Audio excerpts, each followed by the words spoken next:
All right, another question. My kids are close with their cousins, but the cousins go to public school and keep talking about gender identity and LGBT stuff. How do I let them stay connected as family without letting those ideas confuse my kids? Well, personally, I think if that's probably a parent to parent conversation.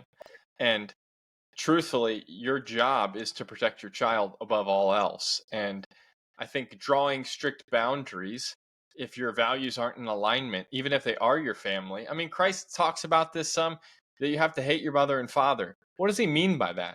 That there may come a time where you're coming against your own flesh and blood.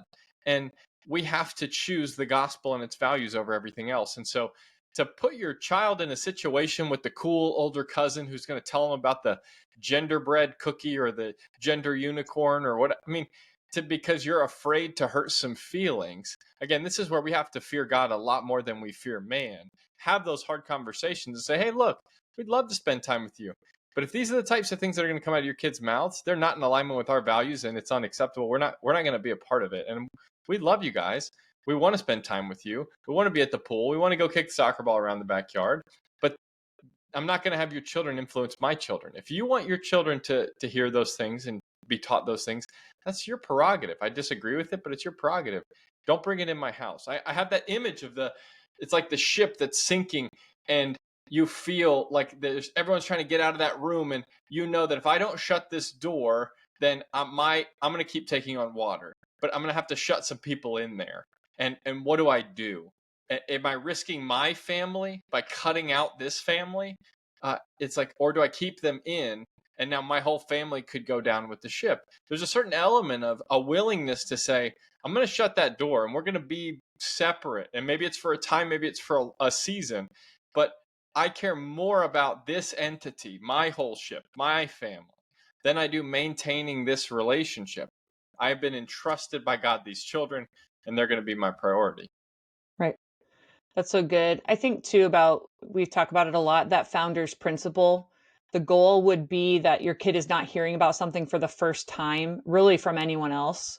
And, in a scenario where your kids have heard about some of these concepts from you already, and then they have that relationship with you, when the cousin brings it up, they immediately kind of know, no, that's not really right. And my mom said I'm not supposed to talk about my pronouns, and they're coming back to you. I think that's awesome that you can set up a lot of that ahead of time with your kids.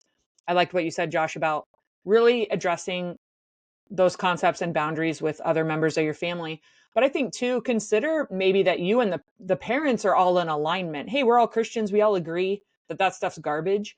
But maybe they haven't done some of that work to deprogram their kids out of public school. Then I think the conversation can take a little bit different tilt because as a listener of this, I would say we're probably better equipped, or maybe you've read Katy's book, How to Raise Conservative Kids in a Woke City, and you feel a little more equipped. That conversation with those, your sister or brother and their family can be a little more about encouraging and equipping.